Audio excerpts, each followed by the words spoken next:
to my channel. So today we're going to be doing the pet portrait on watercolor. I'm painting on my Sandra's watercolor paper, and I've got my photo reference right here. This is my dog Lulu, and I want to paint her today. So I have already sketched out Lulu. I prefer not to sketch on my watercolor paper because if I need to erase or mess it up, I don't want to mess up the surface of my paper. So what I do is I usually sketch it on some notebook paper, and then I just transfer it over to the watercolor paper. And that way I just have like a light outline, because the watercolor paper is more expensive. If you're going to make a mistake, make it on your notebook paper, not on your watercolor paper. So now that I have Lulu all sketched out on my watercolor paper, I'm going to start to map out where my shadows are. So if you kind of squint your eyes at this picture, you can kind of see that the shadows form these shapes. So you can kind of see that this area right here is one shape, and it kind of goes into this shadow of the tree that's on the grass. And then you can kind of see that there's another shadow shape here on her backside, and it kind of goes down into a drop shadow of her on the ground. So we want to map out those shadow areas on our drawing.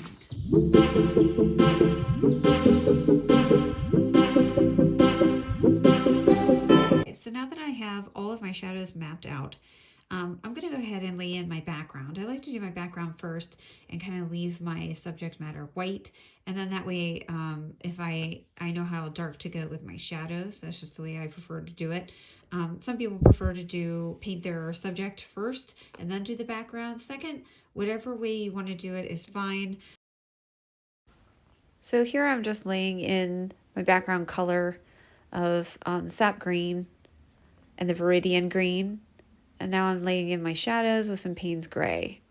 We're doing this all wet into wet, so that it's nice and soft for our background. Nice soft focus. Sometimes while it's wet, I like to add a little pinch of salt into some of my wet areas here, just to add a little bit of interest. I just like the way that it looks. Okay, we're gonna give it a second to dry. So you can see that I just kind of laid in my background colors just real quickly. So let's look back at the photo. So you can see there where this area here was all in shadow. And so that's why I use the Payne's gray here to deepen some of these shadows. You might have to coach it. I see it's getting a little bit light under here. I want it to be a little bit darker than that. So I might have to coach it a little bit with some more color. And that's fine. I'll just take a little bit of color. And while it's still wet, you're just going to add in a little bit more color there, just to kind of deepen those shadows. Plus it kind of acts as like a little outline. I love how that bleeds down like that. I think that's really cool. This is in the dull wet phase, so it's no longer shiny wet, but it is still wet enough that you can put paint in and it travels. So you want to, this is the stage I like to work best in. But you can add some like fur detail down here, like on her little tail. Maybe on her leg. She's got a little bit of fur there. I want to deepen this shadow just so I can kind of define this little paw here. I just want to make sure that all of my shadows are kind of connected.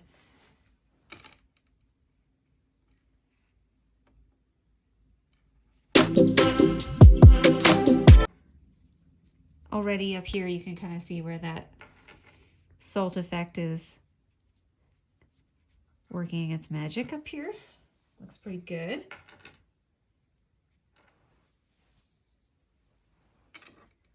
Yeah, that looks good.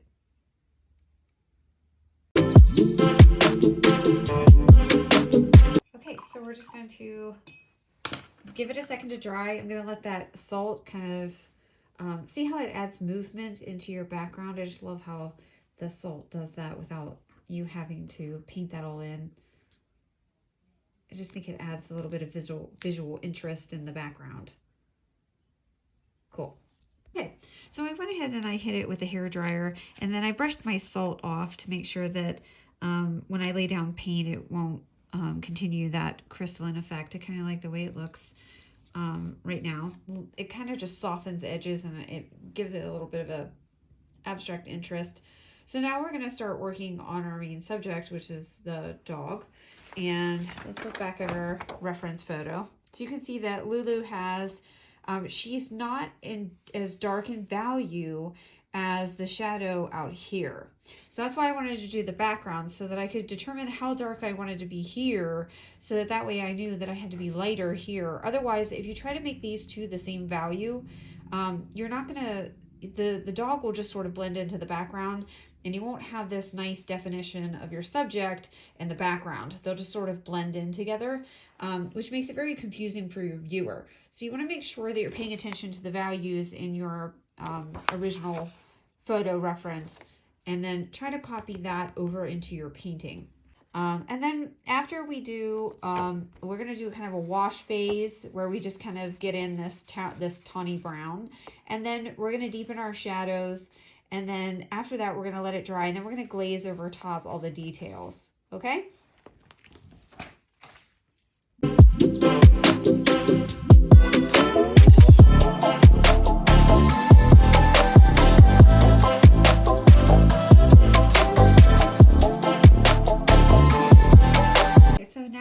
While it's wet, I'm going to go back in. It's kind of in that nice dull wet phase, and I'm going to kind of put my shadow areas in.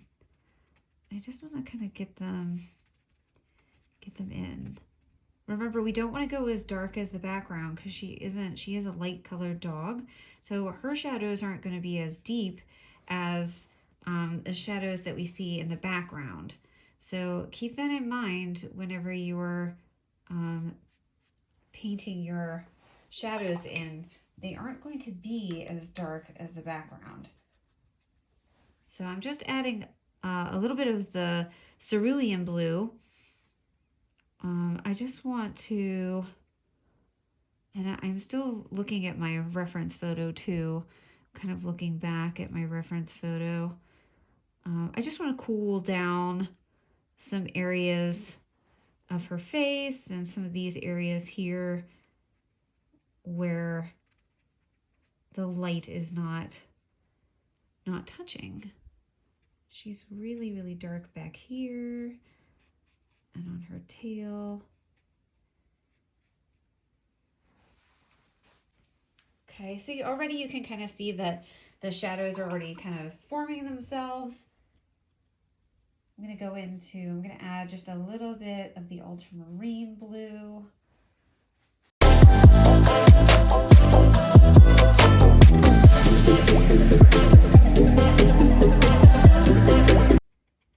I don't want to deepen the shadows a little too much here in her face, because her face is rather light. So I don't want to deepen those shadows too much.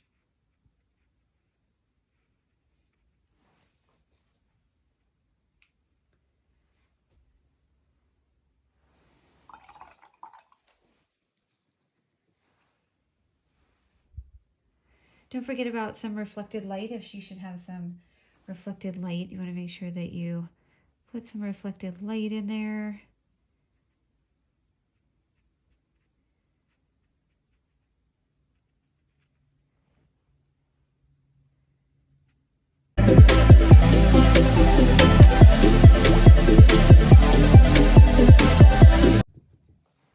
Don't overwork it. It's tempting to want to overwork this stage. Just kind of let it do its thing. I'm going to soften this. I don't like how hard this shadow is, so I'm going to soften that a little bit with some clean water, and I'm just kind of gently scrubbing it back out. There we go. That's better. Okay. I also don't like how hard this area dried, so I'm going to soften that.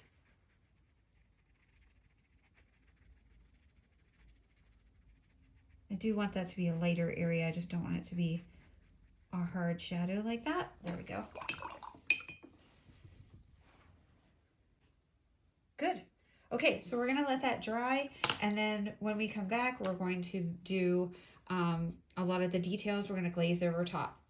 Okay, so I hit it with a hairdryer, and let's look back at our reference photo. So again, we're gonna squint down at a reference photo, and you can see the difference between, this is a hard shadow, so meaning that there's a hard line right there.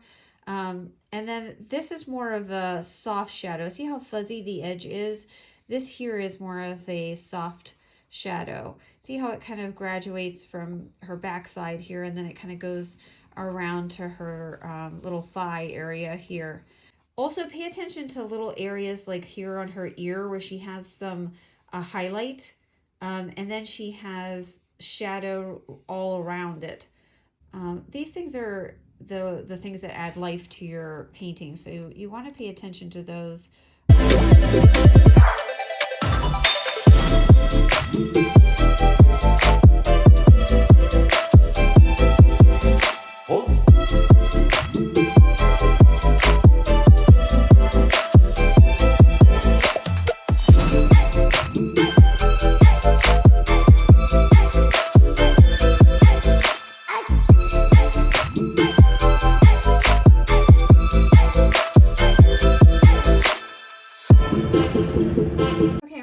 With the shadows.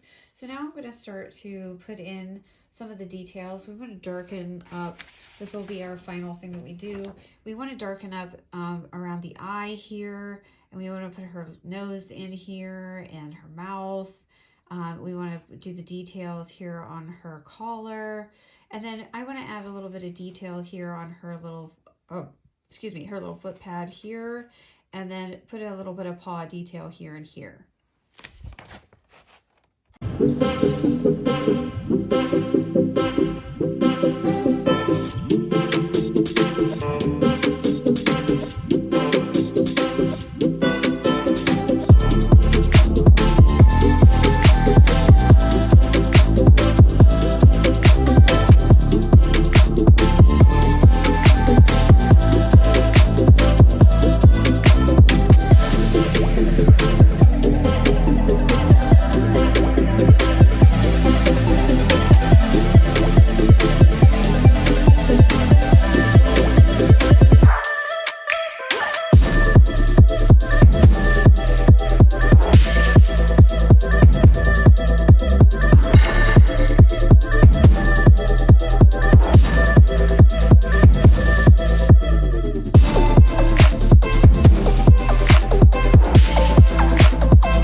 Thanks for joining me. See you next time.